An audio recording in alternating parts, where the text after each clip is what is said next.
আসসালামু আলাইকুম রহমতুল্লাহ। সুপ্রিয় দর্শক, সংখ্যাগরিষ্ঠভাবে বিএনপি সরকার গঠন করেছে এবং বিএনপির যেগুলো ঋণ খেলাপি প্রার্থী ছিল ৩৯ জন প্রার্থী, ২৬,০০০ কোটি টাকা ঋণ খেলাপি ছিল, তারাও কিন্তু এমপি হয়েছে এবং তারাও মন্ত্রী হবে।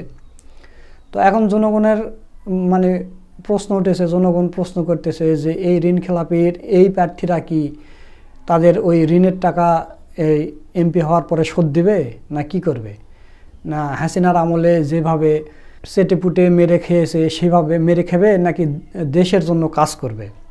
এরকম অনেকগুলো প্রশ্ন কিন্তু উঠেছে।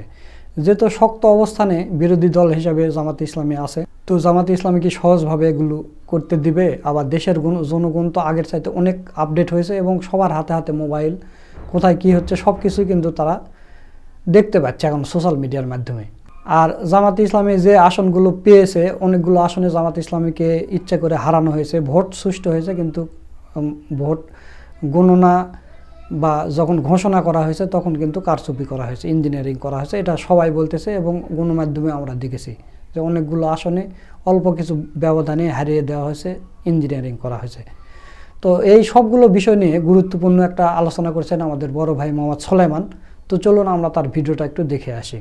ত্রয়োদশ জাতীয় নির্বাচনের ফলাফল নিয়ে, নট ভোট নিয়ে অবিশ্বাস্য নাটকীয়তার পরও জামাত এখন কি করবে, দেশের পরিস্থিতি কোন দিকে যাবে, উদ্বেগের সাথে অনেকে অপেক্ষা করছেন, আমাদেরকে অনেকে জিজ্ঞেস করছেন, অনেকে হতাশা প্রকাশ করছেন। না, হতাশার কিছু নেই, আলো আসবেই। আলো এসেছে, জামাত জিতেছে। জামাত এখানে হটকারী কিছু করতে পারবে না, অনেক লিমিটেশনস আছে। দর্শক, প্রথমে আপনাদেরকে একটা ধারণা দিই, দেশ সামনের দিকে এগিয়ে যাবে। নির্বাচন হয়েছে, নির্বাচনে কারচুপি হয়নি, কিন্তু ফলাফল গণনায় ভয়াবহ কারচুপি হয়েছে এবং কারচুপি সত্ত্বেও বিএনপি জিতেছে, এইটাই সত্য। কারচুপি করে জামাতকে অনেক জায়গায় হারানো হয়েছে, কিন্তু ওগুলো বাদ দিলেও বিএনপি নিরঙ্কুশ সংখ্যাগরিষ্ঠতা পেয়েছে। ইটস ট্রু, এটা আপনাকে মানতে হবে, দিস ইজ রিয়ালিটি। তবে জনগণ জামাতকে ভোট দিয়েছে। আপনারা কি ব্যর্থ? না, ব্যর্থ না। আপনার আমার চোখের সামনে চারিদিকে তাকিয়ে দেখেন, জনগণ জামাতকে দুহাত ভরে দিয়েছে, কিন্তু এই রেজাল্টটা জামাত যথাযথভাবে ধরে রাখতে পারেনি। এবং বাংলাদেশের রাজনীতির একটা রিয়ালিটি, জনগণ সমর্থন করলে আপনি ক্ষমতায় আসতে পারবেন না। প্রশাসন, ডিপ স্টেট, অনেক হিসাব নিকাশ আছে। ২০০৮ সালে আমরা বিএনপির কান্না দেখেছিলাম যে কিভাবে ডিসি অফিস থেকে অতি সূক্ষ্ম রেজাল্ট ইঞ্জিনিয়ারিং এর মাধ্যমে জনগণ ভোট দিয়েছে, কিন্তু ফলাফল কারচুপির মাধ্যমে বিএনপি এবং জামাতকে হারিয়ে দেওয়া হয়েছিল, অল্প কিছু আসন ধরিয়ে দেওয়া হয়েছিল। এবার সেটাই ঘটেছে। এখন বিএনপি সরকার গঠন করবে, এটাই সত্য। এবং ফলাফল রিগিং বা এগুলো নিয়ে নানান প্রশ্ন উত্থাপিত হলেও এই ফলাফল জামাত মেনে নিবে, এটাই সত্য। অতএব জামাতের শিবিরের লোকজন এই ফলাফল মেনে নেওয়ার জন্য মানসিকভাবে প্রস্তুতি নেন এবং জামাতের যারা জিতেছে তারা সংসদে যাবে, শপথ নিবে এবং জামাত একটা কার্যকর বিরোধী দল হিসেবে, শক্তিশালী বিরোধী দল হিসেবে ভূমিকা পালন করার চেষ্টা করবে। It's true. এবং জামাত তার আত্মসমালোচনা করবে যে কোন কোন জায়গায় জামাতের ব্যর্থতা ছিল, ভুল ছিল। হ্যাঁ, এটা আমরাও পর্যালোচনা করব। জামাত চেষ্টা করেছে, কিন্তু ঘাটতি ছিল, কারণ আছে। আসলে একটা বিষয় আপনারা প্রথমে মনে রাখবেন যে রাজনীতি একটা ডার্টি গেম। সাহাবা ইকরামদের জীবনেও যদি পড়েন, অতি মুত্তাকি অথবা পরহেজগার সাহাবী যারা একটু বেশি তাসাউফ চর্চা করতেন, তারা ইচ্ছে করে রাজনীতি থেকে দূরে দূরে থাকতেন। যেখানে এই রাজনীতি, রাষ্ট্র পরিচালনা এগুলোর সাথে জড়িত থাকলে প্রকৃতপক্ষে ইমান হেফাজত কঠিন হয়ে যায়। আপনারা দেখেছেন সাহাবীদের মতো শ্রেষ্ঠ মানুষ দুই গ্রুপে যুদ্ধ করেছে, খেলাফত নিয়ে, ক্ষমতা নিয়ে কত দ্বন্দ্ব। এখন রাজনীতি এমন একটা নোংরা জিনিস, জামাত শিবিরের লোকজন, আপনারা ভালো মানুষ, আপনার সৎ মানুষ এবং এই সৎ মানুষকে জনগণ ভোট দিয়েছে, কিন্তু রাজনীতির খেলা যে এতটা অসৎ, জনগণ ভোট দিলেই যে জেতা যায় না, ডিপ স্টেট রাজি হওয়া লাগে, প্রশাসন রাজি হওয়া লাগে, ভোট নিরপেক্ষ হলে, শান্তিপূর্ণ হলেই যে আপনি জিততে পারবেন না, এই যে জালিয়াতি, এটা একজন রাজনীতিবিদের মাথায় ঢুকলে যে না, আমাকে তো ওইভাবে ক্ষমতায় আসতে হবে, ম্যানেজ করতে হবে, মানে উপরে উপরে বলেন জনগণের ভোট, ভিতরে ভিতরে ভিতরে আপনি অন্য কিছু।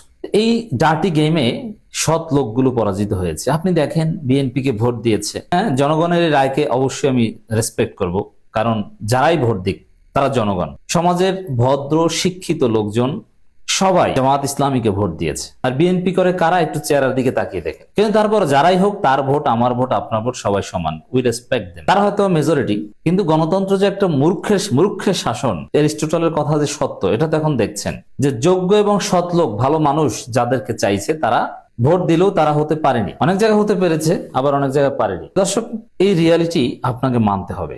আবার আপনি এখান থেকে একদম দূরেও সরে যেতে পারবেন না। এখানে জামাত আপনাকে ধৈর্য ধরতে বলছে এবং কারচুপির যেসব প্রমাণ তারা তদন্ত করছে দলীয়ভাবে, এগুলো তারা বলবে, প্রেস কনফারেন্স করবে, সব করবে, ঠিক আছে। এগুলো আসলে এখন আর কিছু করার নেই। অনেকে আশা করেছিলেন যে না, এই যে ভোট কারচুপি বা এগুলোর বিরুদ্ধে একটা বিপ্লবের ডাক দিবে, না, এখানে রিয়ালিটি আসলে আমির জামাতের হাত পা অনেকটা বাধা ছিল, আর এখানে চাইলেও হটকারি কিছু করা যেত না। এবং ইলেকশনে যেভাবে জামাত যে পর্যন্ত এসেছে যে বন্দোবস্ত এসেছে, তাতে যে পর্যায়ে এসে কারচুপি হয়েছে এর বিরুদ্ধে আসলে জামাত অসহায়। বিএনপি জামাত মিলে 2018 সালে কিছু করতে পারেনি, আপনি এখন কি করবেন?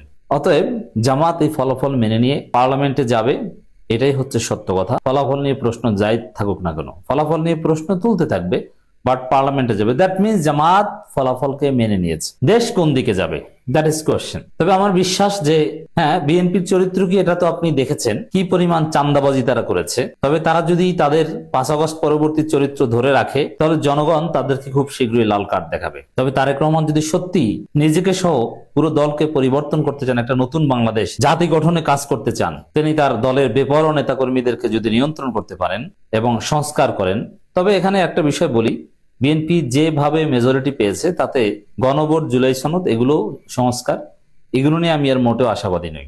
পুরনো বন্দোবস্তেই দেশ চলবে, তার জন্যই প্রস্তুতি নিন। তবে পলিটিক্যাল কালচার কিছুটা উন্নত হতে পারে, যেহেতু এখন প্রতিবাদের যুগ, মানুষ প্রতিবাদ করতে শিখেছে। ভিন্ন মতের উপর দমন চালিয়ে, নিপীড়ন চালিয়ে হয়তোবা টেকা যাবে না। অল্পের মধ্যেই, আগে হয়তোবা মানুষ 15-20 বছর পর জেগে উঠেছে, এখন যদি ভিন্ন মতের উপর নির্যাতন চালায়, রাজনৈতিক কারণে যদি নির্যাতন চালায়, দেখেন জামাত শিবিরের লোকজন তো আর এদেশে কোনো অন্যায় অপরাধ করে না বা করবে না। তাদের উপর নির্যাতন চালানোর একমাত্র গ্রাউন্ড হচ্ছে জাস্ট তারা ভিন্ন মত পোষণ করে, তারা একটা দল করে, তারা আল্লাহর কথা বলে, আল্লাহ রাসূলের কথা বলে, কোরআনের কথা বলে। এই সব কারণে যদি আবার নির্যাতন চালায়, সেই পুরনো পথে তারা হাঁটে, তাহলে অবস্থা খারাপ হয়ে যাবে কয়েক মাসের মধ্যে। টিকতে পারবে না সরকার, কারণ মানুষ প্রতিবাদ করতে শিখেছে। এটা হাসিনার আমল নয়, হাসিনা হয়ে উঠতে পারবে না আর কি। হ্যাঁ, হাসিনা হয়ে উঠতে পারবে না। আমার বিশ্বাস যে ভিন্ন মতের উপর নির্যাতন আসবে না। আবার জামাত শক্তিশালী বিরোধী দল মানে তাদের সরকারে কিন্তু প্রধান বিরোধী দলের নেতা, ফুল মন্ত্রী মর্যাদা, এরকম আরো অনেক বিষয় আছে। এখানে যে চাইলেই যে আবার অনেক জায়গায় এমপি আছে, তাদের ওই এলাকায় একটা আধিপত্য থাকবে। এই ক্ষেত্রে সে আওয়ামী লীগের মতো যদি করতে চায়, এটা বিএনপির ডিজাস্টার বয়ে আনবে। তবে আমার বিশ্বাস যে সেরকম করবে না। তবে সংস্কার এগুলোও করবে না, জাস্ট কিছুটা ভদ্র আচরণ, কিছুটা লিবারেল, আওয়ামী লীগের চাইতে কিছুটা ভালো হবে, জাস্ট এতটুকু।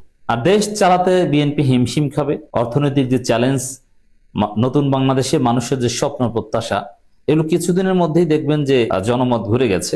তবে হ্যাঁ, জামাত এখানে কোঅপারেট করবে বলে আমি বিশ্বাস করি। দেশকে স্থিতিশীল করতে জামাত বিরোধী দল হিসেবে কার্যকরভাবে সহযোগিতা করবে। পরিস্থিতি সেদিকেই যাচ্ছে। অতএব জাতি গঠনে সবাই মিলে জামাত সংসদের বাইরে এমন একটা রোল যাতে প্লে করতে পারে, যাতে দেশে মানুষের অধিকার রক্ষা হয়, মানবাধিকার রক্ষা হয়, রাজনৈতিক স্বাধীনতা রক্ষা হয়, আগের অবস্থানে বিএনপি ফিরে যেতে না পারে। জাস্ট এই চেষ্টা এখন থেকে চলবে। তবে হ্যাঁ, দেশটা ভালো চলুক, সবাই মিলে, বিরোধী দল, সরকারি দল, সবাই মিলে দেশটাকে ভালোভাবে এগিয়ে নেন, এটাই প্রত্যাশা। উল্টাপাল্টা করতে যাবেন, ডিজাস্টার হয়ে যাবে। সুপ্রিয় দর্শক, আপনারা সুলাইমান ভাইয়ের ভিডিও সহ পুরো ভিডিওটা দেখলেন। তো আজকের ভিডিও সম্পর্কে আপনাদের কোনো মতামত থাকলে অবশ্যই কমেন্ট করে জানিয়ে দেবেন, ভিডিওটা শেয়ার করবেন। সকলকে ধন্যবাদ। আসসালামু আলাইকুম ওয়া রাহমাতুল্লাহ।